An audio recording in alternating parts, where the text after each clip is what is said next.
Bismillahirrahmanirrahim. Assalamualaikum warahmatullahi wabarakatuh. Alhamdulillahilladzi ahyana ba'da ma amatana wa ilaihin nusyur. Asbahna wa asbahal mulku lillahi walhamdulillah wa la ilaha illallah wahdahu la syarikalah. Lahul mulku wa lahul hamdu wa la kulli syai'in qadir. Allahumma inna nas'aluka khaira ma fi hadzal yaum wa khaira ma ba'dah wa na'udzubika min syarri ma fi hadzal yaum wa min syarri ma ba'dah. Asbahna ala fitratil Islam wa ala kalimatil ikhlas wa ala dini abina Muhammadin sallallahu alaihi wasallam wa ala millati abina Ibrahim hanifa musliman wa ma kana minal musyrikin radina billahi rabba wa bil islami dina wa bi Muhammadin nabiyya wa rasula rabbana zidna ilman nafi'a warzuqna fahma. Allahumma 'allimna ma yanfa'una wa anfa'na ma 'allamtana. Allahumma jil Qur'an syafi'an lana fil akhirah. Allahumma ja'alna min ahlil Qur'an. Allahumma arinal haqqa haqqan warzuqna ittiba'ah wa arinal batila batilan warzuqna istinabah. Na'ifah fil iman jamaah subuh rahimakumullah. Alhamdulillah kita dipertemukan lagi dalam majlis zikir, majlis ta'lim, majlis yang sangat diharapkan oleh Allah dan Rasulnya untuk selalu kita lakukan. Karena dengan banyak zikir maka banyak pula yang akan kita peroleh kelak tabungan-tabungan akhirat. Nah, salah satu zikir adalah ta'lim.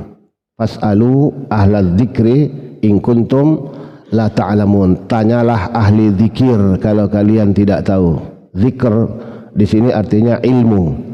Fas'alu ahlal ilmi in kuntum la ta'lamun. Maka seluruh aktivitas keilmuan, belajar, mengajar adalah bahagian dari zikrullah. Maka pada zikrullah pagi ini, ta'lim hari ini kita akan bahas tentang istiqamah. Kenapa kita mengambil tema ini? Karena ada satu riwayat yang menarik untuk kita camkan dari Abi Amr Sufyan bin Abdullah radhiyallahu anhu qala qultu ya Rasulullah, dari Abu Sufyan, Abu Umar Abu Sufyan, dia berkata kepada Rasulullah SAW, qul li fil Islam qawlan la as'alu ahadan ghairak. Katakanlah kepadaku, berilah aku nasihat satu kalimat, yang kalimat itu tidak akan pernah aku tanyakan lagi kepada yang lain. Qala, maka Nabi menjawab, qul amantu billah tsumma istaqim. Katakanlah aku beriman kepada Allah dan istiqamahlah di dalam keimananmu. Dari sini kita bisa melihat betapa sang penanya sudah memberikan harapan besar. Jadi dia bertanya itu bukan sembarang bertanya, dia meminta tidak sembarang meminta. Qul li fil Islam. Ajarkanlah aku satu dalam Islam qaulan, satu kalimat, la as'alu ahadan ghairak, yang kalimat itu tidak akan pernah aku tanyakan lagi kepada yang lain. Artinya dia mengharapkan sesuatu yang urgen, sesuatu yang penting dalam hidupnya, dan jawaban Nabi cukup pendek tetapi padat. Qul amantu billah tsumma istaqim. Katakan aku beriman kepada Allah dan istiqamahlah di dalam keimananmu. Maka inilah yang kita anggap menjadi tema. Kemudian kita awali dari asal kata istiqamah, itu dari kata qama, yaqumu qiyaman. Dari situlah lahir kata qiyamah. Hari kiamat adalah sebuah proses dari kehancuran dunia sampai kita dimasukkan ke dalam surga atau neraka. Karena proses kiamat itu kan nama kiamat itu sebenarnya bukan banyak, tetapi prosesnya yang bertahap, yang dimulai dari hari kehancuran. Sedikit saya masuk dulu pada kata kiamah, karena kita sering menyebut kiamat itu dari kata qama yaqumu qiyam. Kalau dimuannaskan menjadi kiamah. Dari situlah asal kata istaqama, istaqimu, istiqamah. Maka itu sedikit saya jelaskan kenapa disebut Yaumul Qiyamah. Pertama dimulai dari al-zilzalah, as-sakhah, al-qari'ah. Itu awal kiamat. yakni kehancuran alam ini, dan seluruh isinya pun akan mati termasuk manusia, yang ditandai dengan tiupan trompet pertama dari malaikat Israfil. Kemudian pada tiupan kedua, itu tahap kedua dari kiamat itu sendiri, wa nufiha fis sur, ketika ditiup kembali trompet oleh Israfil, maka semua yang pernah hidup sejak Adam alaihissalam sampai yang mati terakhir akan dibangkitkan oleh Allah Subhanahu wa taala. Maka itu proses kedua namanya yaumul ba'ats, hari kebangkitan. Nah, setelah kita dibangkitkan, lalu kita dihalau ke satu tempat berkumpul. Tempat berkumpul itu bahasa Arabnya mahsyar, dari kata hasyara yahsuru atau asara yahsir. Wa ilaihi yahsurun, kepadanya lah kita akan dikumpul. Mahsyar itu artinya tempat berkumpul. Untuk apa kita dikumpulkan oleh Allah? Untuk dihisab, untuk diadili. Maka yaumul hisab, yaumul mizan, hari dihisabnya amal kita, hari ditimbangnya amal kita, itulah disebut qiyamah. Karena saat itu semua kita berdiri, tidak ada yang duduk apalagi berbaring, menunggu giliran dihisab oleh Allah. Makanya disebut hari berdiri semua manusia, yaumul qiyamah, dari kata qama yaqumu qiyamah. Sebab pada saat kita menunggu giliran untuk dihisab di mizan, kita berdiri, tidak boleh ada yang duduk apalagi berbaring, maka disebutlah dengan yaumul qiyamah. Setelah di mizan, setelah ditimbang, dihitung amal kita, di situ akan ketahuan man saqulat mawazinuhu fahuwa fi isyatir radiyah. Barang siapa timbangan amal kebajikannya lebih banyak, maka dia akan berada dalam kondisi dalam keridhaan Allah, yaitu kemudian amman khaffat mawazinuhu fa ummuhu hawiyah. Sebaliknya, orang-orang yang ringan timbangan amalnya, maka ia akan berada di hawiyah. Apa itu wa man saqulat mawazinuhu fa huwa fi 'isyatir radiyah? Apa yang dimaksud dengan 'isyatur radiyah dan apa pula yang dimaksud dengan hawiyah? 'Isyatur radiyah di dalam surah Al-Furqan ayat 56 disebut hasunat mustaqarran wa muqama, tempat yang baik, yang paling baik yang akan ditempati oleh mereka yang timbangan amal kebaikannya lebih berat. Adapun hawiyah saat mustaqarran wa muqama, tempat yang sangat jelek yang akan didiami oleh mereka yang ringan timbangan amal kebajikannya. Itu juga berasal dari kata qama yaqumu qiyaman atau qiyamah. Dari situlah ada kata istaqama yastaqimu istiqamah. Biasanya di dalam bahasa Arab apabila kata dasar ditambah 3 huruf alif, sin dan ta, itu ya dulu li talab, menunjukkan meminta. Itu lazimnya. Umpamanya kata ghafara mengampuni, istaghfara yastaghfir istighfaran, artinya minta ampun. A'ana yu'inu membantu menolong, ista'ana yasta'inu isti'anah, artinya minta tolong. Saqa yasqi menyiram, istasqa yastasqi istisqa minta disiram. Khairun kebaikan, istakhara yastakhiru istikharah minta ditunjukkan kepada yang terbaik. Tetapi untuk kata istiqamah tidak berubah maknanya dari makna asal. Qama, istaqama itu tetap maknanya tidak berubah. Maka itulah istiqamah artinya tegak lurus, yang oleh Abdullah ibnu Rajab Al-Hambali, beliau sering disebut dengan Al-Hambali karena bermadzhab Hanabil. Abdullah ibnu Rajab sering disebut Abdullah bin Al-Mubarak sering dipanggil Ibnul Mubarak, seorang ulama besar yang kaya raya. Kenapa dia kaya raya? Sedikit saya ceritakan riwayat beliau yang membuat definisi tentang istiqamah ini. Abdullah ibnu Mubarak putra dari Imam Al-Mubarak. Imam Al-Mubarak ini adalah seorang pemuda yang jujur. Dia bekerja di salah seorang tuan tanah, pemilik kebun. Maka tugasnya membersihkan kebun. Di dalam kebun itu semua jenis buah-buahan ada. Pemiliknya orang yang kaya. Tentu karena dia kaya, maka teman-temannya juga orang-orang kaya. Maka pada saat musim buah, dia mengundang teman-temannya untuk menikmati buah yang ada di kebunnya. Teman-teman sesama pengusahanya. Maka hadirlah beberapa orang teman sama pengusaha, kemudian disajikan buah yang ada di kebun itu.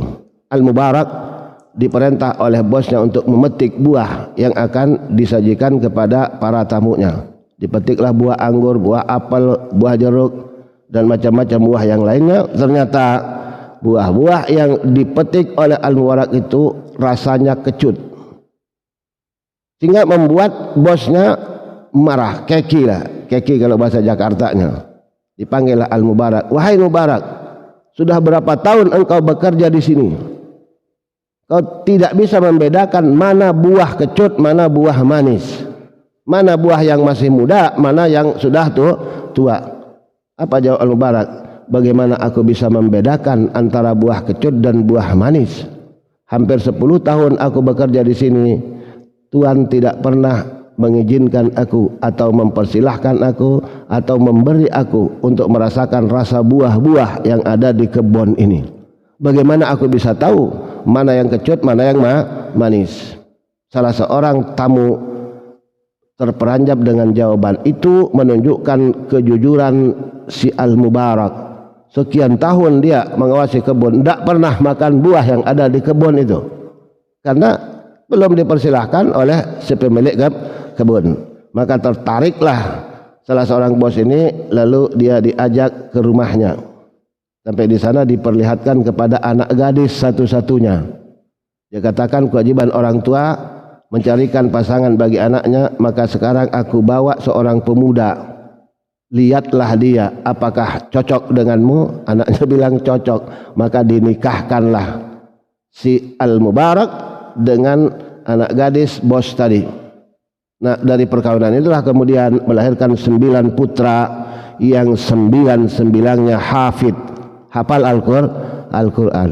Salah satunya adalah Abdullah ibnul Mubarak yang menjadi ulama karena dia mewarisi harta dari kakeknya kepada ibunya, dari ibunya kepada dia, maka ia terkenal sebagai ulama yang kaya. Ibnul Mubarak. Dia menulis satu kitab yang dia beri nama Al-Wafi. Maka di situ kita dapati ta'rif, definisi dari istiqamah yang biasa dinukil oleh para ulama. Bila mengatakan istiqamah, sulukut tariqil mustaqim ay ad-dinul qayyim. Istiqamah adalah menempuh jalan yang lurus, yaitu jalan agama itu sendiri, min ghairi mailin anhu yumnatan wala yusratan, dengan tidak condong ke kanan maupun ke kiri, lurus. Wa yashmulu dzalika, dan termasuk di dalamnya fi'lat ta'at kulliha. Tentu yang dimaksud di situ adalah melaksanakan semua kewajiban yang diperintahkan oleh Allah, wa tarkal manhiyati kulliha. Sebaliknya meninggalkan semua yang dilarang oleh Allah dan Rasulnya, zahiratan wa batinah, baik itu perbuatan zahir maupun perbuatan batin. Itu definisi istiqamah yang diberikan oleh Ibnul Mubarak, Abdullah anaknya Imam Mubarak.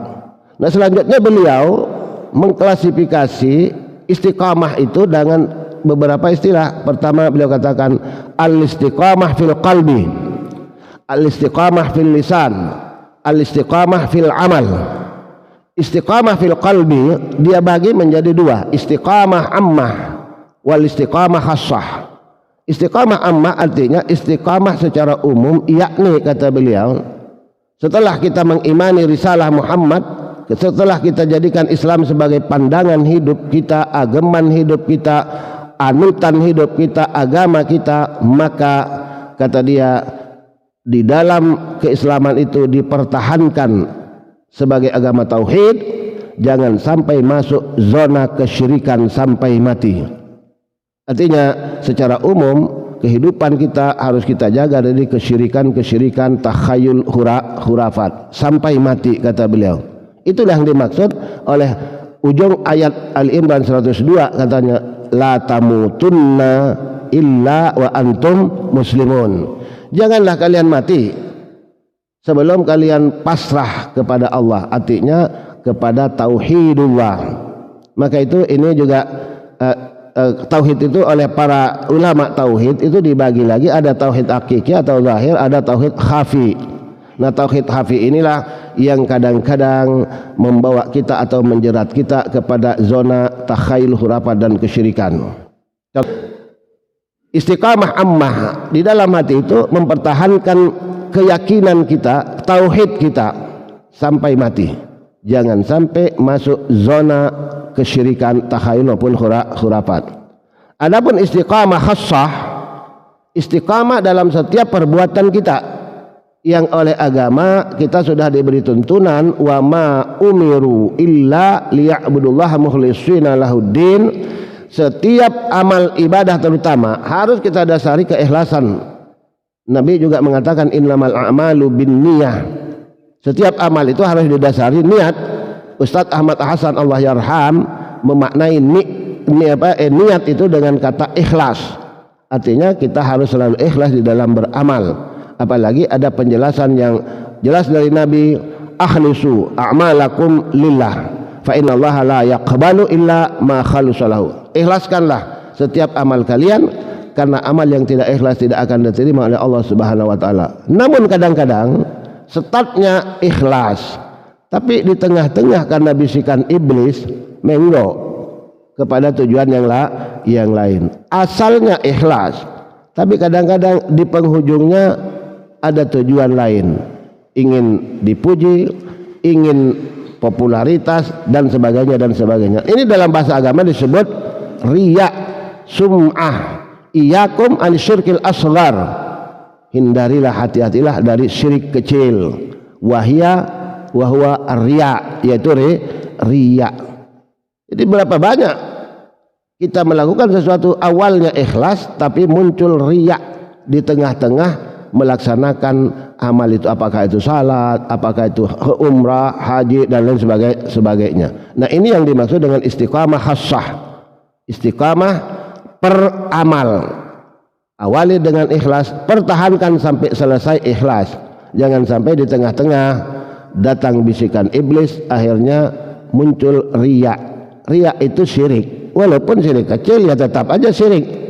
Bahkan Al-Quran mengatakan fawailun lil musallin, walaupun seseorang itu salat masih wail, masih celaka, maksudnya masih akan dimasukkan ke dalam neraka. Kenapa? Alladzina hum an salatihim sahun alladzina hum yura'una wa yamna'una al-maut. Di samping dia lalai dalam salatnya, dia juga selalu yura'una, riya di dalam amalnya. Nah, ini wilayah istiqamah fil qalbi. Lalu yang kedua, istiqamah fil lisan. Apa yang dimaksud dengan istiqamah fil lisan? Agar setiap ucapan yang keluar dari lisan kita adalah kalimat-kalimat yang baik, kalimat-kalimat yang menyenangkan orang, menenteramkan hati orang, bukan kalimat-kalimat buruk, bahkan kalimat yang menyakiti hati orang lain. Saat ini tugas lisan kita berbagi dengan jari-jari. Dulu hanya lisan kita yang ngomong, sekarang jari-jari kita bisa ngomong. Maka itu berbicara tentang lisan. Maka jangan lepaskan dengan berbicara tentang jari-jari. 50% tugas jari itu tugas lisan pindah ke jari-jari dengan menekan dial gadget. Kalau kalimat-kalimat yang baik yang kita sampaikan tentu ada manfaatnya. Tapi kadang-kadang kalimat-kalimat buruk, bahkan kalimat yang menyakiti hati orang, kita ucapkan atau kita tulis di media sosial kita. Walaupun saya pernah mengkritik teman-teman yang berdoa lewat WA, bukan karena saya menyalahkan, tetapi saya membandingkannya dengan kebiasaan orang Yahudi. Dalam satu kajian anak-anak muda saya katakan, sebenarnya berdoa lewat layar itu kan apa namanya itu, layar gadget itu. bahasa Inggrisnya. Wall. Itu disebut wall, artinya kalau kita nyebutnya layar. Tapi orang Inggris menyebutnya wall. Tempat nulis itu ini disebut wall. Orang-orang Yahudi kalau mereka mau berdoa di tembok ratapan itu mereka tulis nanti ditempel di situ. Doa itu ditempel di tembok ratapan. Kalau kita berdoa munajat kepada Allah melalui lisan, maka sekarang pengaruh Yahudi doa kita pun ditulis di layar gadget. Nah itu yang saya kritik, ini menyamai cara doanya orang Yahudi. Sebelum ada gadget kita berdoa di lisan, keluar dari hati. Tapi dengan adanya alat yang juga dicipta barangkali oleh orang Yahudi, maka cara berdoa kita pun tasyabbuh dengan orang Yahudi. Orang Yahudi kalau berdoa mereka tulis di tembok ratapan. Tembok ratapan juga namanya wall. Layar gadget juga namanya wall. Berarti tasyabbuh dengan doa, salah satu ibadah kita dengan cara orang Yahudi. Ini autokritik saja, kalaupun yang sudah terbiasa silakan, tapi saya hanya mengingatkan bahwa doa di dalam Islam itu diucapkan, bukan ditulis.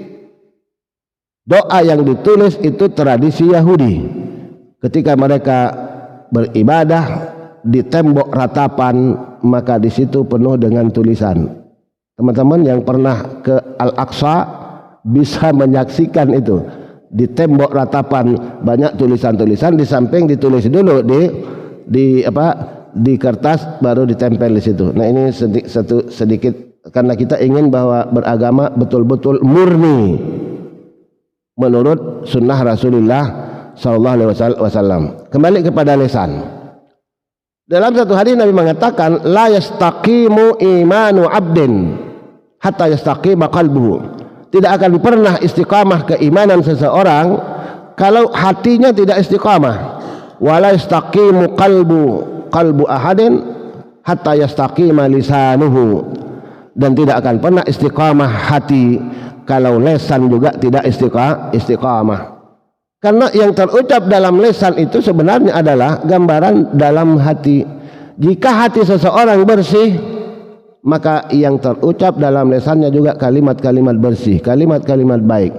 Jika di dalam hati seseorang itu ada penyakit, maka dalam lisannya akan terlontar kalimat-kalimat yang menyakitkan, kalimat-kalimat buruk. Jadi lisan itu ukuran hati. Bahkan lebih jauh Nabi mengatakan ala inna fil jasadi mudghah. Ketahuilah bahwa di dalam diri Anda ada segumpal darah. Idza saluhat fasaluha sairu amalihi wa idza fasadat fa fasada sairu amalihi. Apabila segumpal darah itu baik, akan baiklah seluruh aktivitas ucapan maupun perbuatan kalian. Wa idza fasadat fa fasada sairu amalihi. Jika hati kalian jelek, buruk, akan buruk pula dalam ucapan dan perilaku kalian. Ala wahyal qalbu. Ketahuilah segumpal darah itu adalah hati. Jadi ada hubungan antara lisan dan hati. Maka itu Nabi hubungkan bahwa la yastaqimu imanu abdin hatta yastaqima qalbuhu wa la yastaqimu qalbuhu hatta yastaqima lisanuhu. Maka kita jaga lisan kita, itu bentuk istiqamah fil lisan. Kemudian yang ketiga istiqamah fil amal, istiqamah di dalam amal. Aisyah pernah mendengar Rasulullah SAW ketika ditanya oleh seorang sahabat, ayul a'mal ahabbu ilallah, amal apa yang paling dicintai oleh Allah? Nabi menjawab al-adwam, atau dalam hadis lain adwamuha wa in qalla, amal yang kontinu, yang istimrariyah walaupun sedikit. Jadi istiqamah dalam amal artinya kita konsisten di dalam perbuatan kita walaupun sedikit. Tetapi jangan sedikitnya yang digarisbawahi. Enggak apa-apa sedikit, yang penting kontinu. Banyak kontinu tentu lebih mulia. Ini contoh-contoh real bisa kita lihat di kisah-kisah para sahabat, para tabi'in dan ulama-ulama salafus saleh. Bagaimana mereka istiqamah dalam perbuatan mereka. Ada satu kisah yang menceritakan seorang ulama yang istiqamah mengambil shaf pertama ketika salat. Ini contoh sederhana saja. Jadi karena beliau selalu mengejar shaf pertama, itu berarti dia harus berangkat lebih dahulu ke masjid daripada yang lain. Sampai mati dia tetap salat di shaf pertama, enggak pernah pindah ke shaf kedua apalagi shaf ketiga. Nah, ini contoh istiqamah al-adwam wa inqalla, walau hanya mengejar shaf tetapi dia istiqamah. Setiap masuk masjid kita membawa uang 1.000 perak. Setiap masuk kita masukkan ke celengan. Dawam. Itu lebih baik daripada sekali masuk 100.000. Tetapi bagi panitia pembangunan lebih baik 100 daripada 1.000. Tetapi dalam penilaian Allah, yang 1.000 istiqamah itu yang lebih Allah cintai. Demikian pula amal-amal yang lain.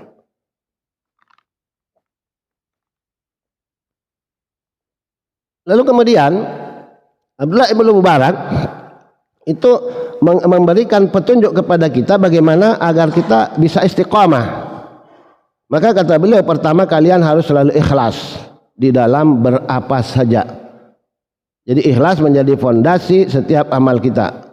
Yang kedua, mutaba'atur Rasul, senantiasa mencari sunnahnya dalam sunnah Rasulullah SAW. Kalau tidak Nabi lakukan, ya jangan dilakukan. Yang ketiga, tidak menyalahi sunnatullah. Sunnatullah itu artinya hukum alam. Ada sunnatullah, ada syariatullah. Sunnah alam itu hukmut takwin, adapun syariatullah itu hukmut tasyri'. Jadi di dalam hidup ini kita di frame oleh dua hukum alam dan hukum syariah. Kembali ingin saya compare apa yang dimaksud dengan hukmut takwin dan apa yang dimaksud dengan hukmut tasyri'. Dua hukum, satu hukum alam, yang dua hukum syariah. Maka di situ kita bisa bedakan bahwa hukmut takwin dicipta oleh Allah bersama alam itu sendiri. Di saat Allah menciptakan matahari, maka bersama matahari Allah ciptakan panas, yang menurut fisikiawan itu panas matahari 6.000 derajat Celcius, karena dia akan menjadi sumber energi bagi seluruh makhluk hidup. Allah cipta matahari, Allah cipta bersamanya sinar yang kuat 6.000 derajat Celcius. Ketika Allah menciptakan bumi, bersama bumi Allah ciptakan gravitasinya, gravitasi bumi. Nah, itulah sifat dari hukum takwin, dicipta oleh Allah dan harus dipatuhi, memaksa kita untuk mentaatinya tau'an wa karha, suka atau tidak suka. Hukum alam harus kita patuhi, kalau tidak celakalah kita. Itu sifatnya hukum alam, dicipta memaksa, dan dampaknya apabila dilanggar celaka.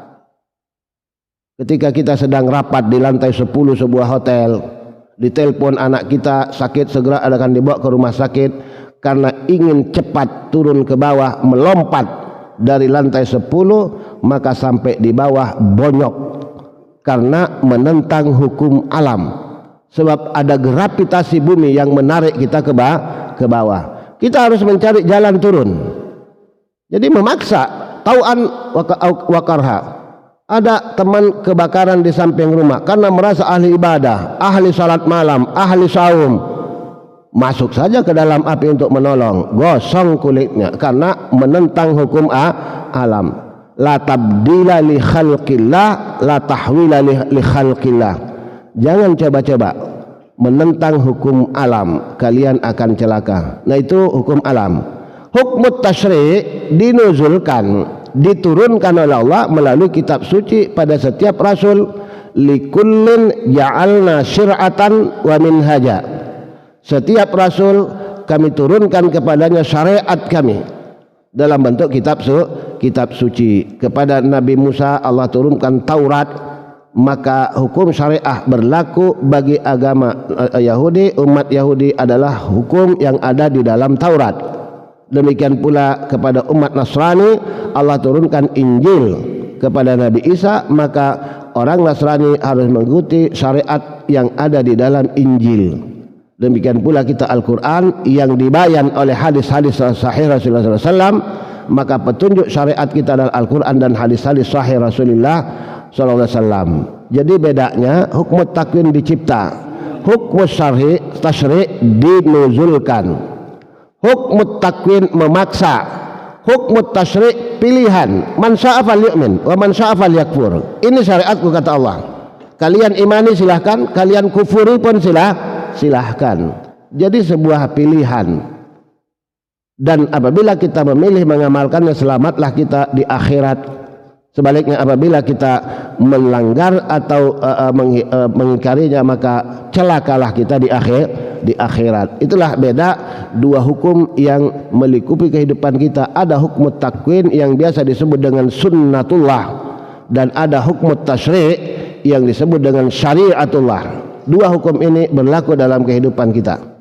Nah, ini yang kedua. Yang ketiga, bahwa kita jangan menentang sunnatullah, hukum alam. Yang keempat, jangan berlebih-lebihan. Di dalam banyak hadis, saya mencatat beberapa hadis bahwa Allah Subhanahu wa taala melarang kita untuk berlebih-lebihan di dalam, terutama di dalam kehidupan beragama.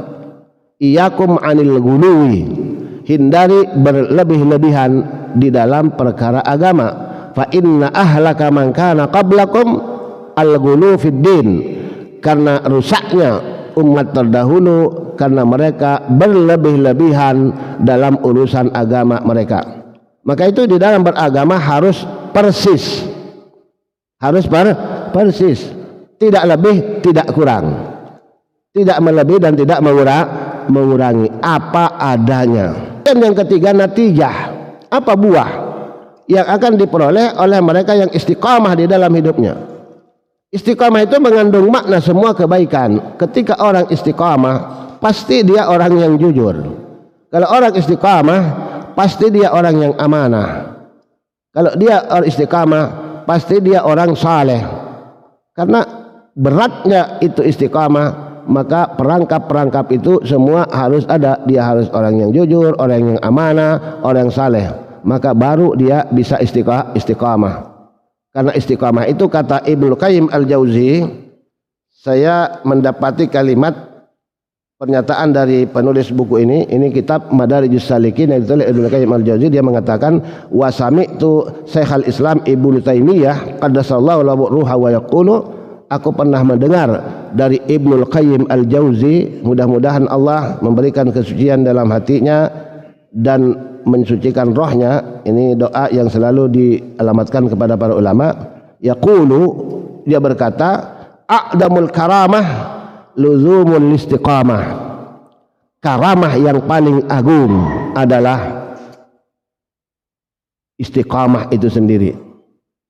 Sebagaimana kita tahu bahwa karamah itu di bawah kenabian. Makanya orangnya disebut wali. Adapun hal-hal yang gaib yang Allah bisikkan kepada para nabi dan para rasul itu disebut mukjizat. Tetapi apabila disampaikan kepada yang bukan rasul dan yang bukan nabi, namanya karamah. Dan yang kedua disebut ilham. Ilham itu dalam bentuk abstrak, bisikan-bisikan baik yang kita terima dari Allah melalui malaikatnya. Itu ilham. Karamah itu pemberian langsung. Langsung bisa dalam bentuk konkret. Konkret. Contohnya umpamanya Siti Maryam, ketika Maryam seorang perempuan yang mutahharah, yang suci, yang taat, tetapi dia diuji oleh Allah dengan hamil tanpa menikah. Nah, tentu ini perkara besar di tengah masyarakat ketika ada gadis belum menikah tapi hamil. Itulah Maryam yang diuji oleh Allah. Tapi karena ia hamil tanpa menikah, menjadi gegerlah sak dunyo, kata orang Jawa itu sak dunyo, maksudnya seluruh masyarakat geger, menjadi buah bibir. Bahkan dipertanyakan kepada Maryam sendiri, kenapa engkau hamil? Dia tidak bisa menjawab. Dia hanya menjawab, inni nazartu lirrahmani sauma. Aku bernazar, kalau ada orang bertanya aku akan diam. Sebab dijawab pun salah. Panjang pertanyaannya kalau dijawab. Kenapa? Maka dia mengambil sikap, inni nazartu lirrahmani sauma. Aku bernazar dalam hal ini untuk tidak bicara. Saum itu salah satu maknanya tidak bicara, tidak bergerak.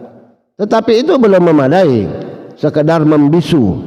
Maka itu diambillah kebijaksanaan melalui musyawarah oleh keluarga agar Maryam tidak lagi ditanya oleh orang, maka dia harus diisolir di satu tempat khusus. Tempat khusus bahasa Arabnya mihrab. Maka ini tempat khusus untuk imam ini namanya mihrab. Walaupun secara sunnah tidak ada mihrab di dalam masjid. Itu sunnahnya. Siapa yang pernah ke Masjidil Haram? Ketika kita salat, ada enggak mihrabnya? Enggak ada. Dan pernah ikut salat berjamaah di Masjid Nabawi, ada enggak mihrabnya? Tidak ada. Karena di depan masjid itu sebelum dinding itu jalan menuju makam Nabi. Maka itu orang-orang yang tukang kritik mengeritik masjid yang ada mihrabnya. Sebab tidak ada itu sunnah mihrab untuk masjid itu nggak ada dalam sejarah Islam dari Nabi. Masjid Mekah tidak ada mihrabnya karena langsung di tempat yang Masjid Madinah pun tidak ada. Tempat imam ada namanya mimbar, tapi mihrab tidak ada karena di depan itu jalan menuju makam Nabi. Makanya ada hadis raudatul jannah baina mimbari wa baiti. Taman sorga itu ada antara mimbarku dan rumahku. Masalah itu yang dikejar oleh jamaah haji ketika ziarah ke Masjid Nabawi, mencari raudah.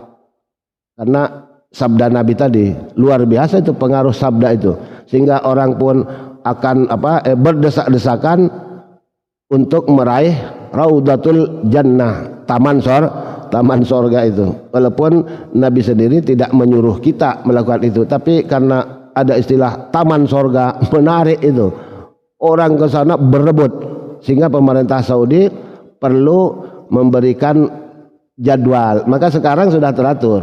Dulu sampai keinjak-injak itu orang. Sekarang jamaah umrah, maka pembimbingnya itu harus lapor ke takmir masjid, maka nanti akan diberi jadwal hari ini jam sekian, sehingga setiap rombongan umrah itu sudah terjadwal, sehingga nggak berebut lagi baik ke Raudah maupun ke makam Ibrahim. Jadi sekarang sudah tertib.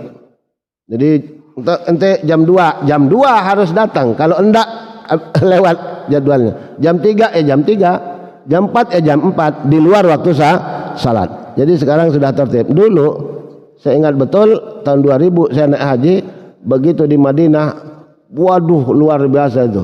Jadi orang sudah jaga, begitu assalamualaikum sana seperti air bah itu. Orang bersama-sama, ada yang jatuh ya terinjak-injak.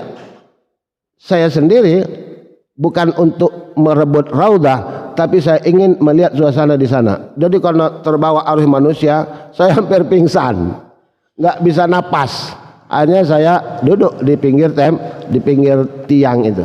Sebab kalau sampai jatuh habis, sudah keinjak-injak sama orang. Itu raudah namanya.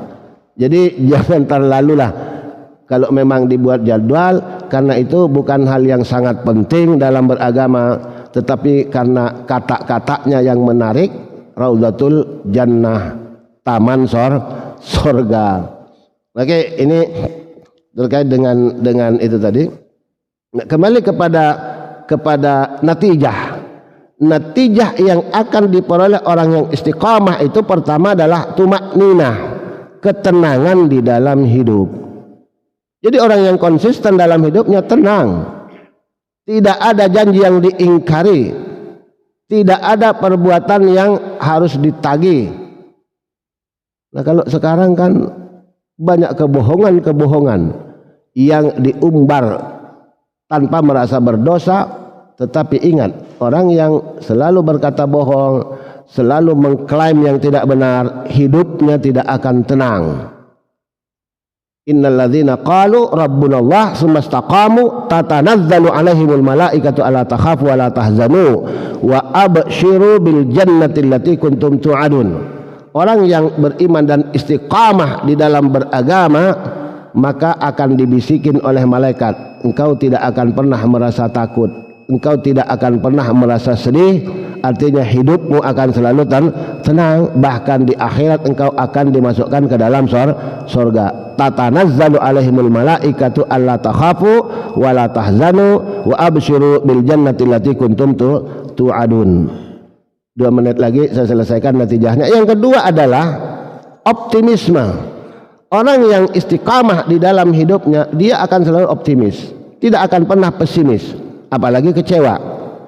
Karena Allah tidak akan pernah mengecewakan hambanya, tetapi hamba itu sendirilah yang mengecewakan dirinya sendiri karena terlalu besar harapan dan panjang angan-angan, kata ahli hikmah.